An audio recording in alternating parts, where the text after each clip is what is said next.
छात्रगण Bihar SSC, Bihar दरोगा, BPSC जैसी परीक्षाओं में बिहार से संबंधित कठिनतम प्रश्नों को भी आप राघव रीजनिंग क्लासेज के छात्रों द्वारा तैयार किए गए इस बिहार श्रृंखला से आसानी से हल कर देंगे।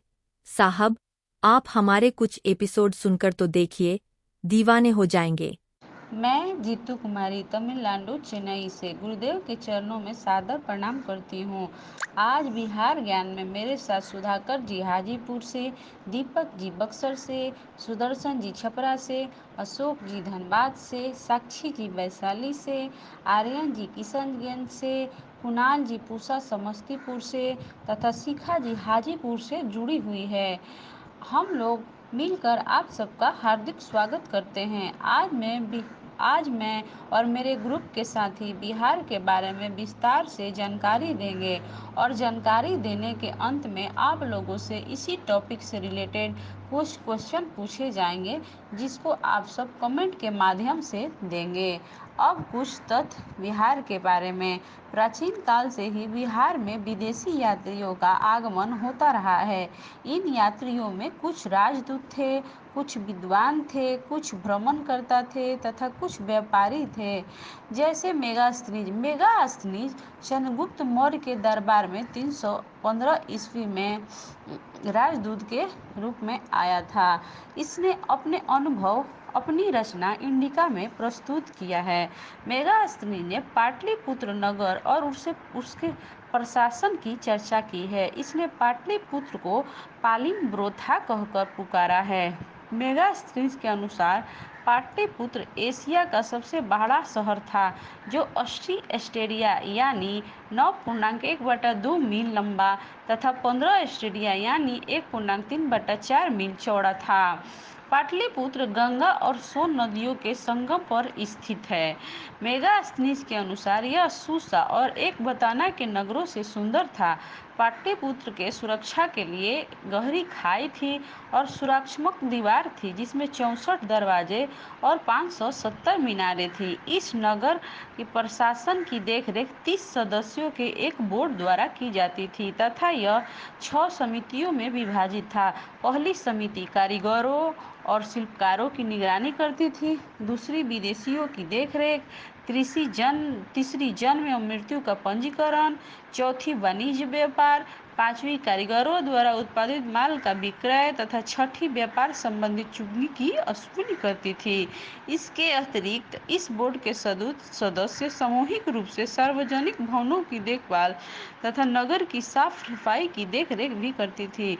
यह सदस्य अश्नोमोई कहे जाते थे। इसके बाद डिमोक्लिस चंद्रगुप्त के उत्तराधिकारी बिंदुसार के दरबार में यूनानी शासकों के दूत के रूप में भारत आया था। इसके बाद फहियान आया, जो एक चीनी यात्री था, जो 399 ईस्वी में बौद्ध ग्रंथों की खोज में भारत आया था तथा 4 से 11 ईस्वी तक भारत में रहा। पाटलिपुत्र में यह 3 वर्षों तक रहा था। इसके अनुसार पाटलिपुत्र में महायान और हीनयान संप्रदाय के 2 बौद्ध विहार थे, जहाँ 600 से 700 तक भिक्षु निवास करते थे। बौद्ध विहार के विविधता के कारण विदेश से भी लोग इनसे शिक्षा ग्रहण करने आते थे। इसके अनुसार मगध का राज संपन्न और समृद्ध था। फहियान ने यहाँ ब्राह्मणों की रथ यात्रा देखी, जिसमें देवी देवताओं को सजाकर रथों में रखकर निकाला जाता था। यह हर साल के दूसरे महीने की 8वीं तारीख को बुद्ध और बोधिसत्वों की शोभा यात्रा 20 रथों में सजाकर निकाली जाती थी। यहाँ रोगियों के उपचार के लिए अस्पताल, यात्रियों के लिए विश्राम गृह आदि की व्यापक व्यवस्था थी। पाटलिपुत्र के चिकित्सा सुविख्यात थे और अन्य नगरों से भी लोग यहाँ उपचार के लिए आते थे। इसके आगे की जानकारी सुदर्शन जी देंगे, जो छपरा बिहार से हमारे साथ जुड़े हुए हैं। धन्यवाद। जय हिंद। मैं सुदर्शन कुमार छपरा बिहार से बिहार सामान्य ज्ञान श्रृंखला में आपका स्वागत है। मेरे से पूर्व में जीतू जी ने बताया कि चंद्रगुप्त के उत्तराधिकारी चीनी यात्री मगध का राज संपन्न इत्यादि के बारे में। अब आगे की जानकारी मेरे से। युआन चुआंग हर्षवर्धन का समकालीन चीनी यात्री जो 630 से 644 ईसा पूर्व अर्थात 14 वर्ष भारत में रहा, उसने सामान्य रूप से भारत को सामाजिक और आर्थिक रूप की चर्चा की है और हर्ष के संबंध में महत्वपूर्ण सूचनाएं प्रदान की है। वह नालंदा के महाविहार में कुछ समय रहा और यहाँ का विस्तृत वर्णन किया। ई तिसंग 7वीं शताब्दी का दूसरा चीनी यात्री है। ये 673 ईस्वी में भारत आया और उसने 692 ईस्वी तक यहाँ निवास किया और उसने नालंदा के महाविहार में शिक्षा ग्रहण की। उसके अनुसार उस समय यहाँ 5000 भिक्षु निवास करते थे। अब आगे की जानकारी सुधाकर जी वैशाली से देंगे। धन्यवाद। मैं सुधाकर सिंह हाजीपुर बिहार से।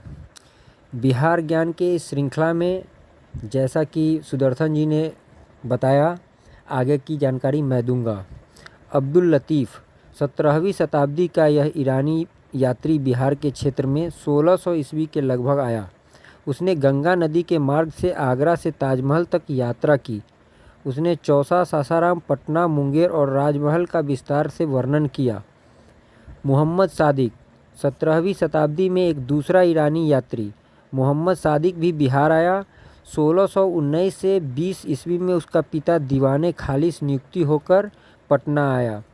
मुल्ला बहबहानी यह ईरानी धर्माचार्य 19वीं शताब्दी में बिहार में कई बार आया। उसने मुर्शिदाबाद से राजमहल, भागलपुर, मुंगेर, पटना और सासाराम की यात्रा की। रॉल्फ फिंच 1585 से 87 के मध्य इस अंग्रेजी यात्री ने मुगल साम्राज्य का भ्रमण किया। यह बिहार आने वाला पहला अंग्रेजी यात्री था। आगरा से बंगाल जाने के क्रम में यह बिहार के क्षेत्रों से गुजरा। पीटर मुंडी शाहजहां के आरंभिक शासनकाल में भारत में अंग्रेज व्यापारिक अधिकारी के रूप में पीटर मुंडी 1628 से 34 तक रहा। तिथिवार क्रमावली में कुछ बातें। 1793 बिहार में अस्थायी बंदोबस्त लागू।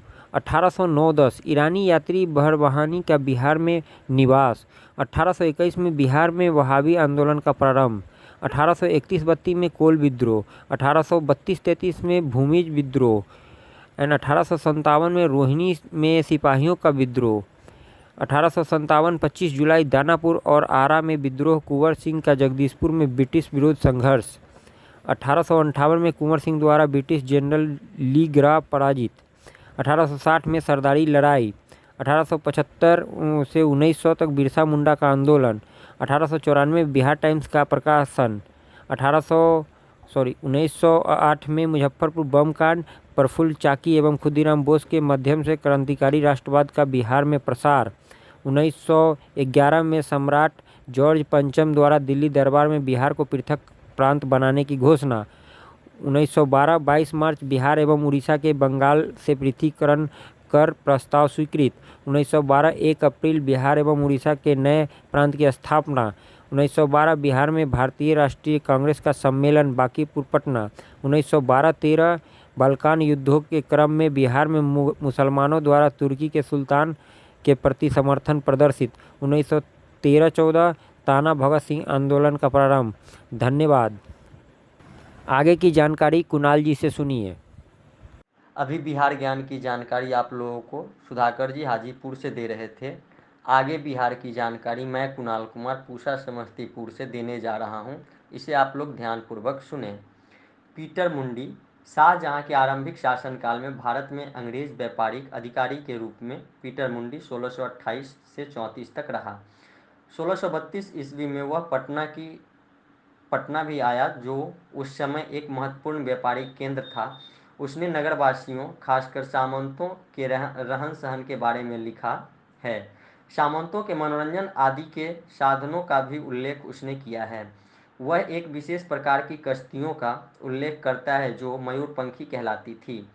यह पतली और लंबी कश्तियाँ थीं जिनमें दोनों ओर 20-30 पतवारें होती थीं जो अनेक रंगों में रंगी होती थीं। पतवार चलने के क्रम में यह इंद्रधनुषी रंग अत्यंत सुंदर लगते थे। ऐसी कश्तियों में सामंत गंगा की सैर करने निकलते थे। नगर की सीमाओं और आसपास के क्षेत्रों का भी मुंडी ने वर्णन किया है। उसके अनुसार पटना अंतर्राष्ट्रीय व्यापार का समृद्ध केंद्र, जहां बड़ी संख्या में मंगोल, ईरानी और अर्मीनियाई व्यापारी बसे हुए थे। यहाँ पर सैफ खां द्वारा निर्मित सराय और अन्य जन कल्याण संबंधी अन्य उपायों का भी उसने विस्तार से वर्णन किया है। मैनरिक, यह यात्री पटना में 17वीं शताब्दी के पूर्वोत्तर में आया। उसने नगर की आबादी 2 लाख बताई है। नगर में अनेक भव्य इमारतें, मस्जिदें और सराएं थी और नगर के लोग खुशहाल थे। यह व्यापार का एक महत्वपूर्ण केंद्र था और जहां के शराफ लाखों रुपए का कारोबार किया करते थे। यहाँ अत्यंत सुंदर सूती वस्त्रों का उत्पादन होता था जिनका निर्यात ईरान और मध्य एशिया को किया जाता था। जॉन मार्शल लगभग इसी समय एक अंग्रेज यात्री जो व्यवसाय से चिकित्सक था, बिहार में आया। उसने भी पटना नगर की बनावट और लोगों के रहन सहन, यहाँ के चिकित्सकों, संगीतों और फनकारों व दरवेशों की चर्चा की है। जॉन मार्शल का आगमन ऐसे समय में हुआ जब 1670-71 ईस्वी का अकाल अपनी भीषण अवस्था में था। उसके अनुसार अनाज बहुत महंगा हो गया था और चावल 4 या 5 रुपये मन बिक रहा था और गेहूं 2.5 रुपये मन। इस अकाल में पटना और उसके निकटवर्ती क्षेत्रों में 1.5 लाख लोग मरे थे। मनुची, शाहजहां के शासन के परवर्ती काल में यह इटालियन यात्री पटना आया। उसने यहाँ के व्यापार वाणिज्य के संबंध में विस्तार से लिखा है। टैवनिरिये, यह फ्रांसीसी यात्री 1665-66 ईस्वी के लगभग पटना आया। उसने बिहार की प्रशासनिक व्यवस्था और लगान आदि के साथ व्यापार की भी चर्चा की है। उसने पटना में डच हॉलैंड निवासी व्यापारियों द्वारा शेरों के व्यापार का भी उल्लेख किया है। यहाँ उसकी भेंट अर्मीनियाई व्यापारियों से भी हुई।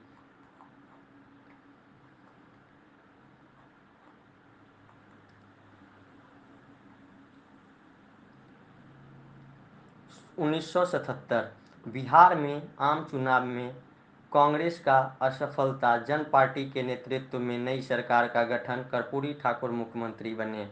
1978 बेलछी, नालंदा जिले में दलितों का संहार। 1980 पार संविधा हत्याकांड। 1981 बिहार शरीफ में हिंदू मुस्लिम दंगे।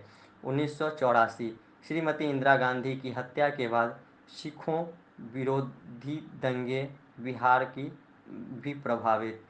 1989 भागलपुर में भीषण हिंदू मुस्लिम दंगे। 1990 लालू प्रसाद बिहार के मुख्यमंत्री बने। श्री लाल कृष्ण आडवाणी की रथ यात्रा बिहार में सरकार द्वारा रोकी गई। पटना एवं कुछ अन्य नगरों में सांप्रदायिक दंगे। 1996 चारा घोटाले में श्री लालू प्रसाद अभियुक्त बनाए गए। 2000 बिहार का विभाजन, झारखंड राज्य की स्थापना। 2002 से 2005 बिहार में आपराधिक घटनाओं में चिंताजनक वृद्धि। 2005 जनता दल यूनाइटेड और भारतीय जनता पार्टी का गठबंधन, प्रांतीय चुनाव में विजय, नीतीश कुमार मुख्यमंत्री बने। 2007 बिहार में प्रथम वैश्विक सम्मेलन आयोजित।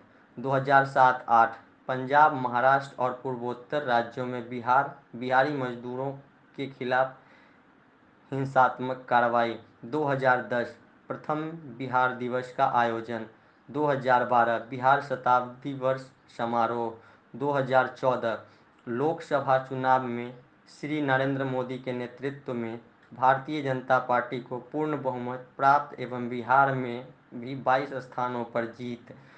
जनादेश के सम्मान में श्री नीतीश कुमार ने मुख्यमंत्री पद से त्याग पत्र दिया।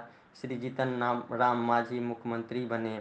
2015 श्री नीतीश कुमार ने पुनः मुख्यमंत्री पद संभाला। जनता दल यूनाइटेड, राष्ट्रीय जनता दल और कांग्रेस के महागठबंधन की विधानसभा चुनाव में जीत। श्री नीतीश कुमार 5वीं बार बिहार के मुख्यमंत्री बने।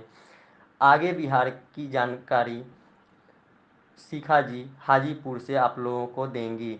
धन्यवाद। मैं शिखा कुमारी, बिहार ज्ञान श्रृंखला में आप सभी का स्वागत है। जैसा कि कुणाल जी ने कहा, आगे की जानकारी मुझसे लीजिए। अनुसार भूटान, असम और त्रिपुरा जैसे दुर्गम क्षेत्रों से भी पटना का व्यापार होता था। बिशप हीवर, यह अंग्रेज पादरी 1824 ईस्वी में गंगा नदी के मार्ग से पूर्वी भारत की यात्रा करते हुए बिहार के अनेक नगरों से गुजरा। राजमहल, भागलपुर, पटना, दानापुर आदि में उसने कुछ समय तक निवास भी किया। यहाँ के ईसाई निवासियों, अंग्रेजों और अन्य यूरोपियनों के धार्मिक और सामाजिक जीवन के संबंध में उसने विस्तृत चर्चा की है। उसकी सूचनाएं काफ़ी उपयोग मानी जाती है। कुछ अन्य यात्री भी बिहार आए, यहाँ उन्होंने बिहार के संबंध में चर्चा की है। इनमें बीनिए, स्टीफेन थॉलर, बाबरी आदि शामिल हैं, परंतु उनके वृत्तांत इनके इतने अधिक महत्वपूर्ण नहीं है। स्मरणीय है कि यह इन यात्रा वृत्तांतों की विषय वस्तु का संबंध यात्रियों के समकालीन अभिरुचि से है। मेगास्थनीज ने प्रशासनिक जीवन की चर्चा पर विशेष ध्यान दिया है। चीनी यात्रियों ने बौद्ध धर्म और शिक्षा से संबंधित बातों पर ध्यान केंद्रित रखा है। ईरानी यात्रियों भी बौद्धिक जीवन और परिस्थितियों पे अधिक रुचि दिखाते हैं, जबकि यूरोपीय यात्री का ध्यान व्यापार एवं वाणिज्य संबंधी बातों पर रहा है। इन सभी विवरणों का मिला जुला अध्ययन इस क्षेत्र के इतिहास के विविध पहलुओं में समझने में सहायक है। धन्यवाद। आगे की जानकारी दीपक जी से लीजिए। मैं दीपक कुमार, बिहार ज्ञान श्रृंखला में शिखा जी ने बताया अंग्रेज पादरी 1824 ईस्वी उन्होंने बिहार के संबंध में चर्चा की इत्यादि। अब उसके आगे पूर्व ऐतिहासिक काल लगभग 1000 ईसा पूर्व तक रहा। लगभग 800 ईसा पूर्व शतपथ ब्राह्मण में उत्तर बिहार गंडक के मैदानी क्षेत्र में आर्यों के बसने का उल्लेख। उसके बाद 500 ईसा पूर्व में द्वितीय नगरीकरण एवं राज्यों का उदय और वैशाली में प्रथम गणराज्य की स्थापना। 563 ईसा पूर्व महात्मा बुद्ध का जन्म तथा इनकी मृत्यु। 483 ईसा पूर्व 490 ईसा पूर्व अज्ञात शत्रु द्वारा पाटली ग्राम की स्थापना और 483 ईसा पूर्व में राजगीर में प्रथम बौद्ध संगति का आयोजन हुआ।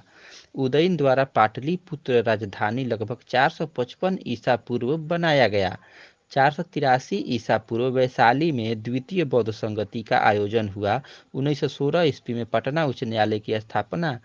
1919 में बिहार में खिलाफत आंदोलन का आरंभ तथा प्रांतों में द्वैध शासन भी आरंभ हो गया। बिहार सोशलिस्ट पार्टी का गठन 1931 ईस्वी में।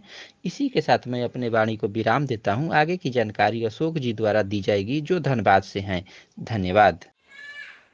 1324-25 में गियासुद्दीन तुगलक का उत्तर बिहार में अभियान, कंपाट वंश का अंत, बिहार का तुगलक साम्राज्य में विलय, बिहार शरीफ में प्रांतीय राजधानी की स्थापना। 1359-60 में फिरोज शाह का जाजनगर उड़ीसा अभियान, दक्षिण बिहार झारखंड में तुर्कों की सैनिक कार्रवाई। 1504 में सिकंदर लोदी का बिहार में अभियान। 1528 से 1532 बिहार में नुहानी अफगानों का उत्कर्ष। 1529 घाघरा की लड़ाई में बाबर द्वारा नुहानी सरदार पराजित। 1532 में देवरा दौरा की लड़ाई में हुमायूं द्वारा नुहानी सरदार पराजित। 1536 में सूरजगढ़ की लड़ाई में शेर खां द्वारा बंगाल का सुल्तान पराजित। 1539 में चौसा की लड़ाई में शेर शाह द्वारा हुमायूं पराजित। अफगानों के पुनरुत्थान का आरंभ। 1540 में बिलग्राम कन्नौज की लड़ाई में शेर शाह द्वारा हुमायूं पुनः पराजित, शेर शाह का दिल्ली पर अधिकार, सूर्यवंश की स्थापना 1540 से 55 में, सूरशाह वंश का शासनकाल 1540-45 में, शेर शाह का शासनकाल 1541 में, शेर शाह द्वारा पटना का पुनः निर्माण और प्रांतीय राजधानी के रूप में विकास 1545 में, सहसराम में शेर शाह के मकबरे का निर्माण 1556-76 में, बिहार में करारनी अफगानों का शासन 1574-76 में, बिहार पर मुगल आक्रमण, अकबर का आगमन, दाऊद कर्रानी की हार, बिहार पर मुगलों का शासन प्रारंभ 1580 में, मुगल साम्राज्य के बिहार सूबा का गठन 1585-87 में, अंग्रेज यानी रेल्फ पीच का बिहार में भ्रमण, ईरानी यात्री मुल्ला तकिया का बिहार में आगमन 1916 में, मनेर में शाह दौलत के मकबरे का निर्माण 1623 में, शाहजहां का विद्रोह, बिहार पर अधिकार का प्रयास 1666 में, पटना में गुरु गोविंद सिंह जी का जन्म 1702 में, राजकुमार असीम बिहार के सूबेदार पर आसीन, पटना का आजिमाबाद नामकरण एवं सुंदरीकरण 1773 में, बंगाल के नवाबों का बिहार पर पुनर्नियंत्रण स्थापित 1751 में, बिहार पर मराठों का आक्रमण 1764 में, बक्सर की लड़ाई में अंग्रेजों का विजय 1769 में, बिहार में प्रशासन के लिए अंग्रेज निरीक्षक नियुक्त 1770 में, बिहार परिषद का गठन, बिहार शासन का विकास, नूनिया समुदाय के विरोध का दमन, बिहार और बंगाल में भीषण अकाल 1774 रेगुलेटिंग एक्ट के प्रावधानों के अनुसार बिहार में प्रोबेनेटिकल कमेटी का गठन 1781 में, पटना और निकटतम क्षेत्रों में जमींदारों के विद्रोह, प्रथम संथाल विद्रोह 1786 में, पटना में गोलघर का निर्माण 1779-94 में, तमार विद्रोह 1793 में, बिहार में अस्थायी बंदोबस्त लागू 1809 में, ईरान यात्री बहबाहानी का बिहार में निवास 1821 में, बिहार में बबाही आंदोलन का आरंभ 1831-32 में, कोल विद्रोह 1832 में, भूमि विद्रोह 1855-56 में, संथाल विद्रोह 1857 12 जून को, रोहिणी में सिपाहियों का विद्रोह 1857 3 जुलाई को, पटना में पीर अली के नेतृत्व में संघर्ष 1857 25 जुलाई, दानापुर और आरा में विद्रोह, कुंवर सिंह का जगदीशपुर में ब्रिटिश विरोधी संघर्ष। अब आगे की जानकारी साक्षी देंगे। मैं साक्षी कुमारी बिहार ज्ञान श्रृंखला में आपका स्वागत करती हूँ। जैसा कि मेरे से पूर्व अशोक जी ने बताया, अब आगे मैं 1651 में पटना में अंग्रेज की फैक्ट्री की स्थापना, 1666 में पटना में गुरु गोविंद सिंह जी का जन्म, 1702 में राजकुमार अजीम बिहार के सूबेदार पद पर आसीन, पटना का आजिमाबाद नामकरण एवं संदरेकरण, 1713 में मुगल सम्राट फारूक सियर की पटना में राज्य अभिषेक, 1748 में बिहार में रूहेला अफगानों का विद्रोह, हैबत जंग की हत्या, 1751 में बिहार पर मराठों का आक्रमण, 1757 में पलासी की लड़ाई में अंग्रेजों की विजय, सिराजुद्दौला का वध, मीर जाफर बंगाल का नवाब, राजा राम नारायण सिंह बिहार में नायाब आजिम नियुक्त, 1765 में शाह आलम द्वितीय द्वारा इंग्लिश ईस्ट इंडिया कंपनी को बिहार, बंगाल एवं उड़ीसा की दीवानी प्रदत्त, लगान वसूली पर ईस्ट इंडिया कंपनी का एकाधिकार, 1769 में बिहार में प्रशासन के लिए अंग्रेजों निरीक्षण की नियुक्ति, 1774 में रेगुलेटिंग एक्ट के प्रावधानों के अनुसार बिहार में प्रोविजनल कमेटी का गठन, 1781 में पटना और निकटवर्ती क्षेत्रों में जमींदारों के विद्रोह, प्रथम संथाल विद्रोह, 1786 में पटना में गोलघर का निर्माण, 1789 से 94 में तमार विद्रोह। अब इससे संबंधित कुछ क्वेश्चन बताने जा रहे हैं, जिसका आंसर आप लोग कमेंट बॉक्स में दें। क्वेश्चन नंबर 1, मेगास्थनीज किसके दरबार में आया था? क्वेश्चन नंबर 2, फैयान भारत कब आया? Question number 3, east India company ने अपनी शिक्षा कहाँ ग्रहण की? क्वेश्चन नंबर 4, मोहम्मद सादिक के वृत्तांत किस नाम से जाना जाता है? क्वेश्चन नंबर 5, विशेष प्रकार की कश्तियों को क्या कहते थे? क्वेश्चन नंबर 6, बिशप हीवर किस मार्ग से बिगड़ के अनेक नगरों से गुजरा? क्वेश्चन नंबर 7, महात्मा बुद्ध का जीवन काल क्या है? क्वेश्चन नंबर 8, पाल वंश का शासनकाल कब से कब तक था? क्वेश्चन नंबर 9, शेरशाह के मकबरे का निर्माण कब हुआ था? क्वेश्चन नंबर 10, पटना में गोलघर का निर्माण कब किया गया? धन्यवाद।